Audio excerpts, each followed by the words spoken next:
And what President Kennedy said was, we choose to go to the moon and do other things. Not because it's easy, but because it's hard. The cost of failure is much higher than the cost of scrubbing. We have an obligation to get this right. This is a whole new vehicle, a whole new technology, a whole new purpose of going back to the moon in preparation to go to Mars. And yes, it's hard.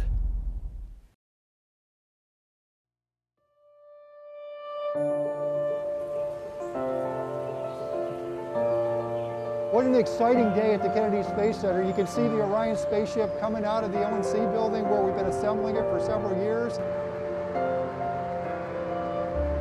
As big a step as this is for us today in rolling out and starting the journey of Artemis 1 to the moon and beyond, we're really excited for this test program to get this vehicle flowing and to begin the next steps, which are to send humans back to the moon. The twin sister of Apollo, Artemis is the name given to the program that will return humanity to the moon. And named after one of the largest constellations in the sky, Orion is the spacecraft destined to get us there. Through Artemis missions, NASA will land the first woman and the first person of color on the lunar surface. And these missions will allow us to explore more of the moon than ever before, paving the way for long-term presence in lunar orbit. But before Orion can travel to our nearest celestial body, it must first make a few pit stops along the way to fuel up and get ready for flight. As we leave here today, we're going to go to a facility that'll fuel the spacecraft with the rocket fuels and propellants it needs. We'll put a launch abort system on. We'll send it out to be stacked in the rocket and launched. Orion's journey to the moon began on the Bayou. NASA's Michoud Assembly Facility in New Orleans is where technicians with Lockheed Martin began welding the pieces of the spacecraft's underlying aluminum structure together.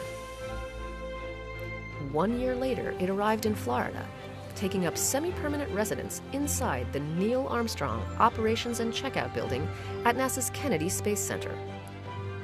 Engineers and technicians will spend the next years working almost around the clock, outfitting Orion with thousands of components and pushing the capsule through several rounds of rigorous testing as teams prepare for its flight around the moon. The first step, though, is the crew module's arrival. When it gets here, we put it into a fixture called the bird cage tool, and we use that fixture to position and attach all of the mechanically attached primary and secondary structure for the crew module. Part of that includes the heat shield, which protects the crew module as it blazes through Earth's atmosphere at astonishing speed as it returns home. Technicians with Lockheed bond those thermal protection system products onto the heat shield right here in the ONC. And they do the same for the crew module's forward bay cover. This covers the forward bay of the crew module such that once we come back into the atmosphere, this gets jettisoned and all of the landing system, i.e. parachutes, get deployed and slow the crew module down so that when it touches down in the ocean, it's only going a few miles an hour. With the primary and secondary structures all attached, the crew module is tested to see how everything holds up. Orion is pressurized, stressing the welds to ensure they'll hold up under the proper loading. Afterwards, non-destructive evaluation of those welds is conducted to check for any voids or cracks. Once the structure is deemed strong enough, the crew module is moved just a few spaces down into the ONC's clean room for its next round of integrations.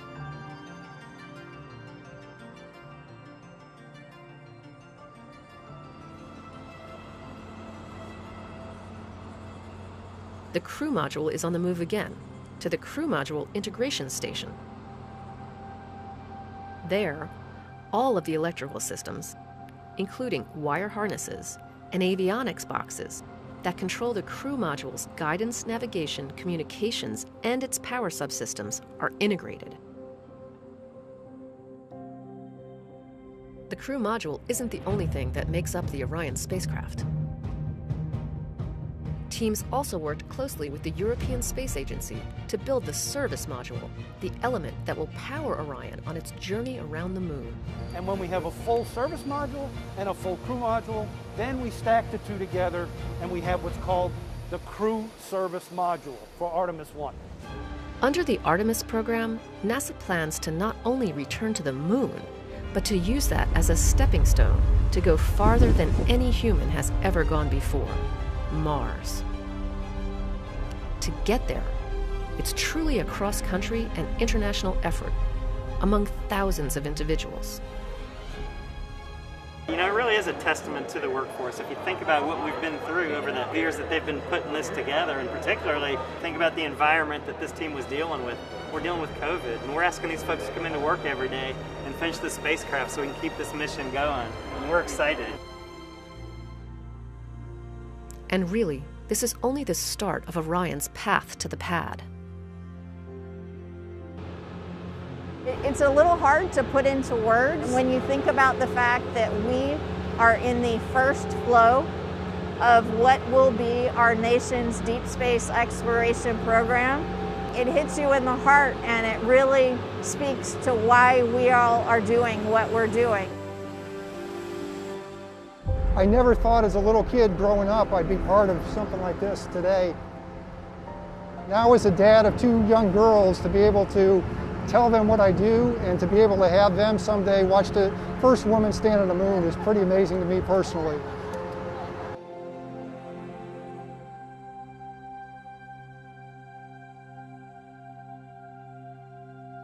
NASA is preparing for a journey back to the moon.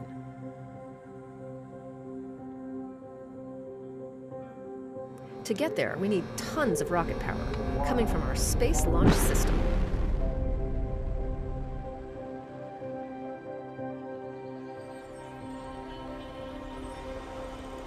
It all started in Promontory, Utah, where Northrop Grumman manufactured each of the segments that make up the rocket's boosters.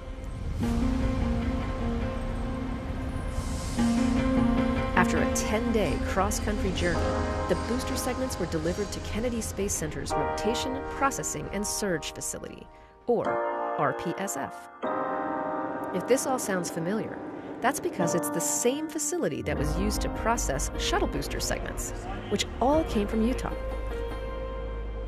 Then they're ready to go to the iconic Vehicle Assembly Building, or VAB, where the rest of the motor segments are assembled and stacked on top of the mobile launcher.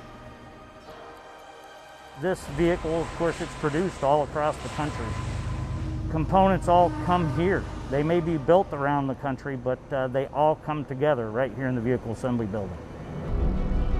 Our SLS rocket will generate 8.8 million pounds of thrust to break through Earth's gravitational pull. That's more power than the Space Shuttle and the Saturn V rocket used.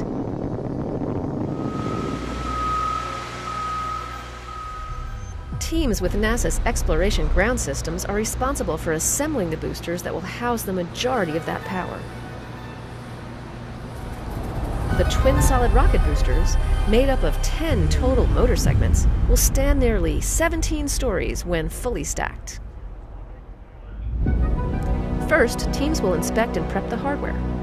Next, they're ready to start stacking the segments, a process that takes time, patience, and a steady hand.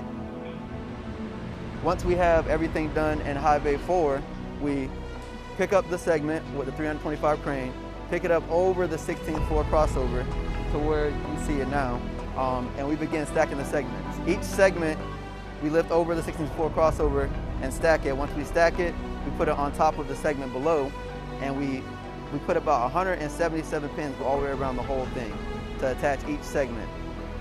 And the pressure to perform the operation flawlessly can test the team's nerves. There's a tremendous responsibility involved with processing flight hardware like this. It's nerve-wracking at times, but it's exciting. There's zero appetite for risk in a program like this.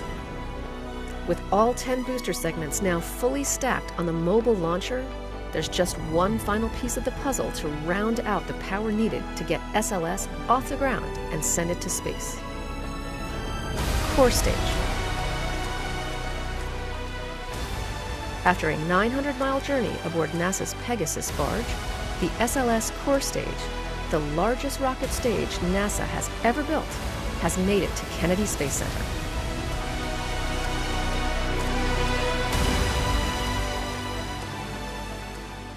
Standing an impressive 212 feet tall and weighing a whopping 188,000 pounds, the core stage came all the way from Stennis Space Center in Mississippi.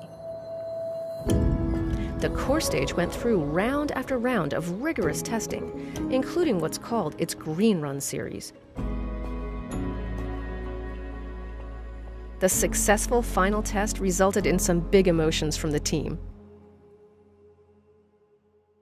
With over 700,000 gallons of propellant flowing through the core stage, its RS-25 engines firing for 8 minutes straight,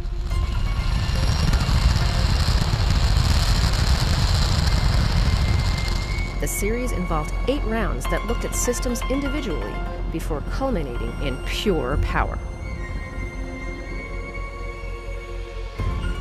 Following its arrival at Kennedy, teams moved the core stage into the VAB, where it was lifted by a crane and placed in between the twin solid rocket boosters.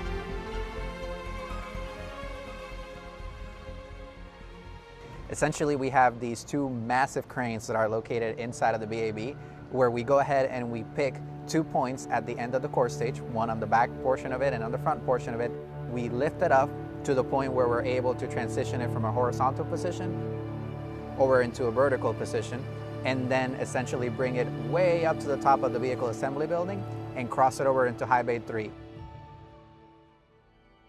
NASA's largest rocket stage, now fully integrated with the twin boosters, is ready to get Orion off the Earth.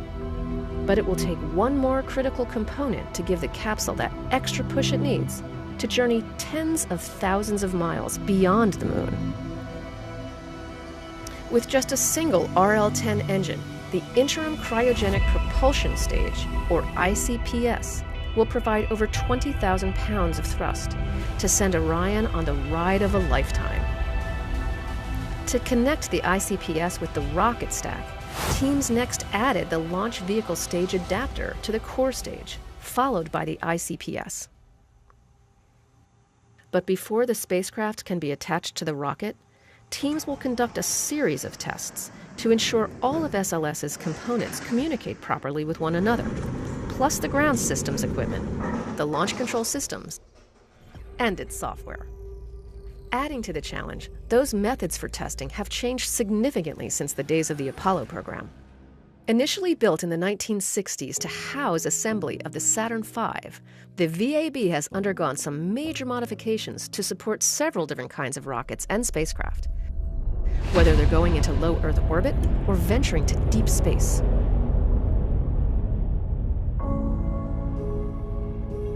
At this point, the stack is nearly complete. All that's missing is the spacecraft itself.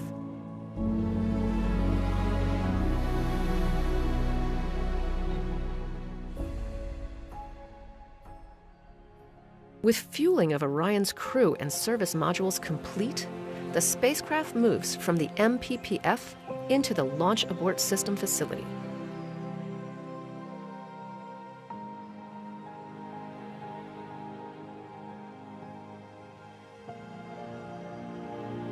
In July 2019, teams completed a critical test, the Ascent Abort 2 flight test, to validate the Launch Abort System works as expected.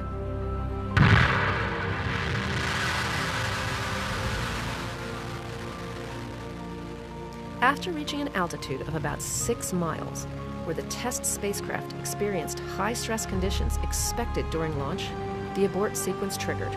Within milliseconds, the abort motor fired to pull the crew module away to safety. Its attitude control motor flipped the capsule into the proper orientation, and the jettison motor fired to release the crew module for a splashdown in the Atlantic Ocean. Fully integrated with its launch abort system, the Orion spacecraft slowly makes its way to the VAB in the overnight hours. Upon its arrival, teams carefully lift and lower it onto the Orion stage adapter. With this operation, stacking is complete. As soon as we roll out of the vehicle assembly building, High Bay 3, and the world gets a chance to see this rocket, I think it is going to be shocking.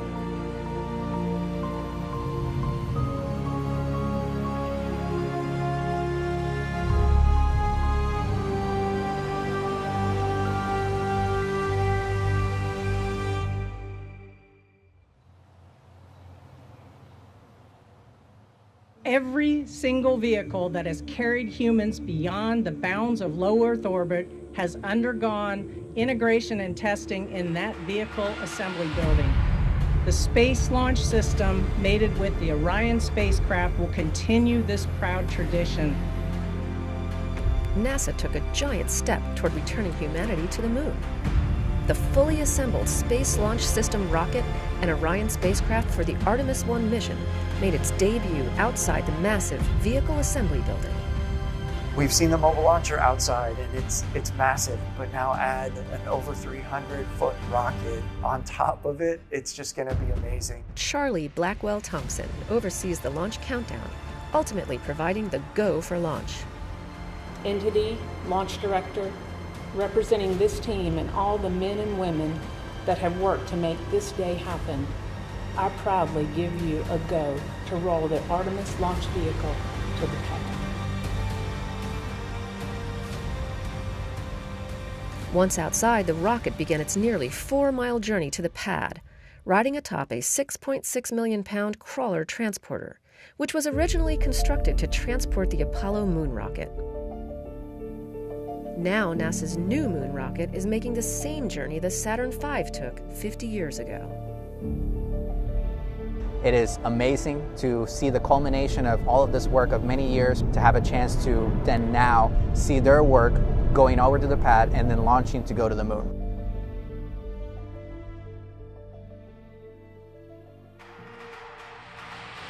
The rocket is rolling to historic Launch Complex 39B, its launch pad used for both Apollo and shuttle launches, sending hundreds of astronauts to space throughout the decades, and now on tap to send hundreds more as we return to the moon and venture beyond to Mars.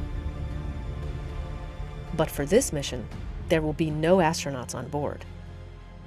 Before the uncrewed Artemis 1 stack can launch to our nearest celestial body, it has to travel to the pad for a wet dress rehearsal.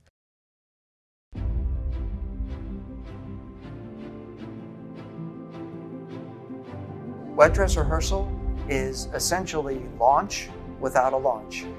So wet dress is really our opportunity to find any issues or adjustments that we need to make in our launch countdown. For Artemis 1, the wet dress rehearsal is the final and most critical test before the rocket can return to the launch pad for liftoff to the moon. During the countdown, over 730,000 gallons of supercooled liquid propellants will be loaded into the rocket as part of the nearly 2-day launch countdown. Wet dress is the biggest milestone we have aside from launch, because that means that the rocket is now put together and then it tells us the rocket is ready to go for launch. Behind that wet dress rehearsal is a launch team made up of hundreds of engineers monitoring each system of the 320-foot-tall Artemis 1 rocket and capsule. Sitting in firing room 1 is the core launch control team, monitoring hundreds of launch commit criteria to ensure the ground systems and flight hardware are ready for launch. Now you would think that launch control team in Firing Room 1 is it, that's all you need. We have an expansive support team across really the entire NASA enterprise that is supporting us on launch day. And that support spans the entire nation, from additional systems engineers sitting in Kennedy's Firing Room 2, to the flight control team at Johnson Space Center in Houston, to the contractors responsible for designing and building each segment of the rocket and capsule. this team is really shaping up to be a great, very skilled and ready to operate and execute launch for Artemis 1. With the Artemis 1 launch team now fully certified and the wet dress rehearsal complete, SLS and Orion are ready for their final pit stop, returning to the VAB before venturing back to Launch Pad 39B for liftoff.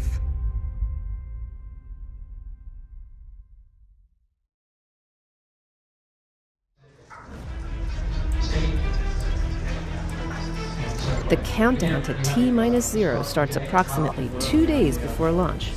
Teams inside the Launch Control Center have been working around the clock, powering up each section of the rocket and configuring the launch pad to support the 8.8 million pounds of thrust our moon rocket will generate at liftoff. As our 0 hour approaches for the Artemis generation, we do have a heightened sense of anticipation. We've noticed just the overall mood and focus within the team is definitely a positive one.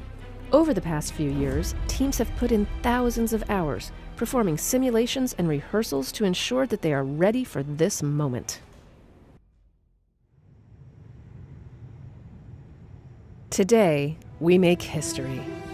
With the launch of the most powerful rocket the world has ever seen, we are taking the first step in humanity's return to the moon. I can tell you there's an energy and there's an excitement around the Kennedy Space Center, I would say, across the agency and all around the Space Coast as we get closer and closer to this launch. This mission will validate that the rocket and capsule do perform as expected before future Artemis missions send astronauts to the lunar surface. We have worked really hard to get here.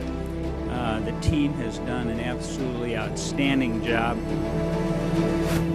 We're up to the challenge, and I'm really looking forward to a successful test flight. You are looking at the world's most powerful rocket and Orion spacecraft live on Launch Pad 39B. Artemis 1 embodies the hard work of thousands across the world, determined to explore for the benefit of all. Welcome, and thank you for joining us live at Kennedy Space Center, where the energy here is palpable as we attempt to make history today. I'm Megan Cruz, and this is NASA astronaut Kayla Barron. Kayla, great to have you here again. It's so awesome to be here tonight. When I first walked up and saw the view from the desk here, I was just blown away. Now, with all systems configured correctly, the launch director gives the final go for liftoff. On behalf of all the men and women across our great nation who have worked to bring this hardware together to make this day possible, and for the Artemis generation, this is for you. At this time, I give you a go to resume count and launch Artemis 1. This mission goes with a lot of hopes and dreams of a lot of people. It's no longer the Apollo generation. It's the Artemis generation. And that brings new discoveries, a whole new world of discoveries. T-minus 50 seconds and counting. The Space Launch System is now counting down to liftoff of Orion on its maiden voyage to the moon.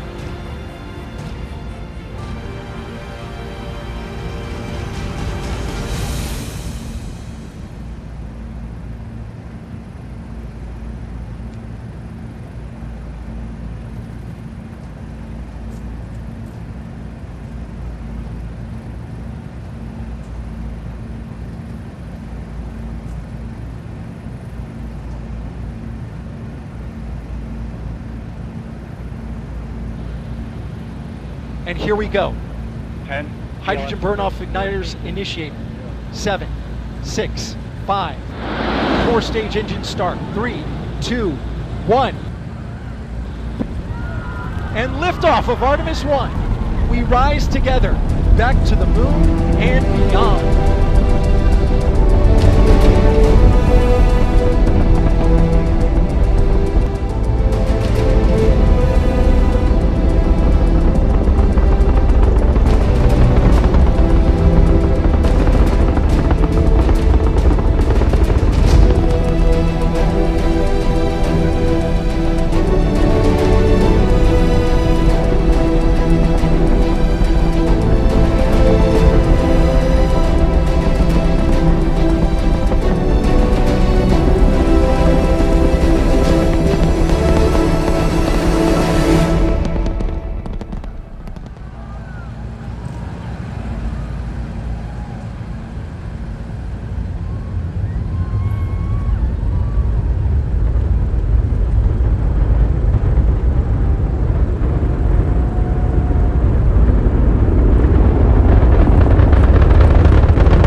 Well, if you're just joining us, welcome to NASA's Kennedy Space Center, where we just watched Artemis 1 launch, our first step towards our next adventure into deep space.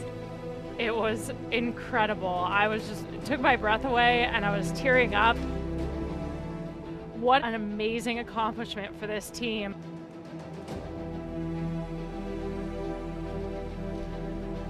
So you guys know I have talked a lot about appreciating the moment that you're in.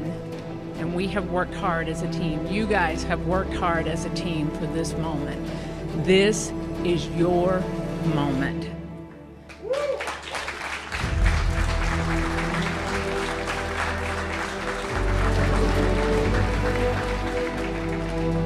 With Orion off the ground, Mission Control in Houston takes the reins. The successful launch of SLS is just the beginning. Orion will spend the next several weeks journeying around the moon, sending flight data back to teams here on Earth for real-time analysis.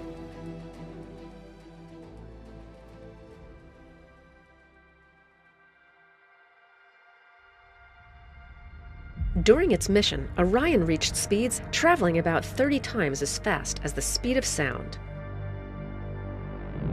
This dramatic video of the Earth-Moon transit that took place showed and punctuated the fact that we were pressing away from our home planet to a distance of some 268,000 miles away from Earth, further than any human-rated spacecraft had ever traveled. For a spacecraft designed to return humans to Earth, eclipsing the mark set by the Apollo 13 vehicle back in 1970. After several weeks of flight, it was time for Orion to return home. A half-century later, NASA's newest moon explorer, the Orion spacecraft, is barreling its way back home after circumnavigating the moon and beyond in an elliptical distant retrograde orbit. Now less than 2 hours away from splashing down in the Pacific Ocean west of Baja, California, to complete its shakedown mission.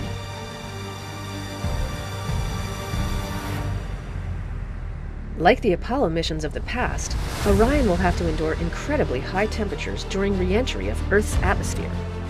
A journey that began with the power of the launch of the Space Launch System 25.5 days ago, about to reach its final minutes in the searing heat of re-entry, where temperatures around Orion will build up to 5,000 degrees Fahrenheit. While re-entering Earth's atmosphere, the spacecraft slowed to about 300 miles per hour.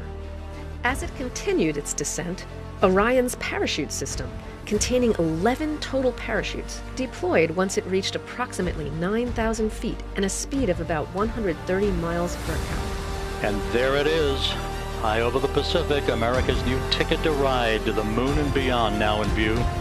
Orion under its chutes descending towards splashdown.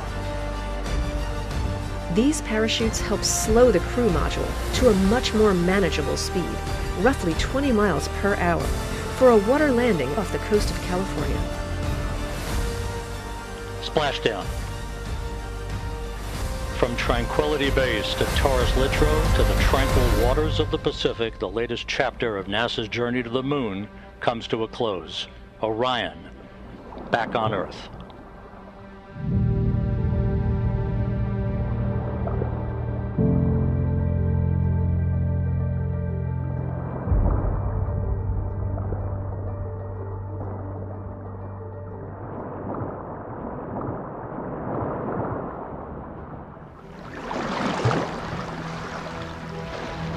When Orion was deemed safe to approach, team members jumped into the water and attached hardware that steadied the capsule.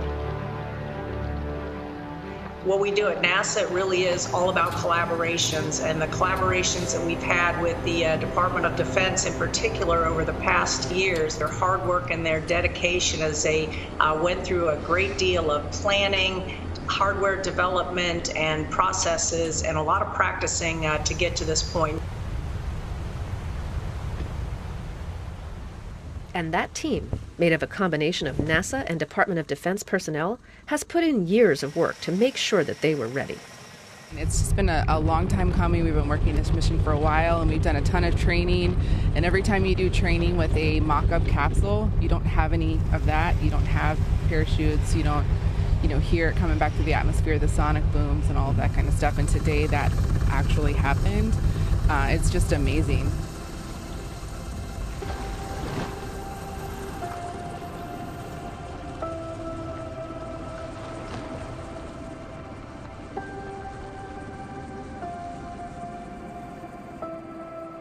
This mission, this spacecraft and this team exceeded all expectations. For the last 25.5 days, we've been every day looking ahead to the next flight to see how we can improve on where we are today so that we can fly a safe and successful mission with our astronauts next time around. Once stabilized, the team secured the spacecraft with hardware and rope assemblies and towed it to the Navy ship. The dive team then connected Orion to a series of ropes from inside the back of the ship, known as the well deck, to safely and securely pull the capsule inside.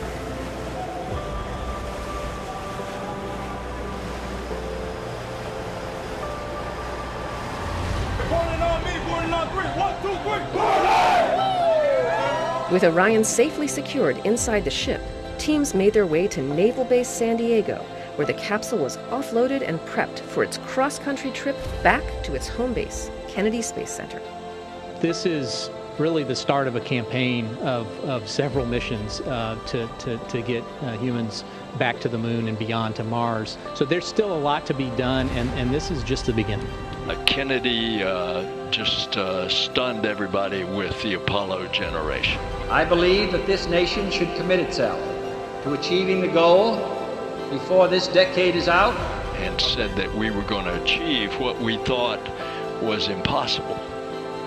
Of landing a man on the moon and returning him safely to the Earth. Many things have happened since, but we knew we were going back. This is the program of going back to the moon to learn, to live, to invent, to create in order to explore beyond. So it's a new day. A new day has dawned. An Artemis generation is taking us there.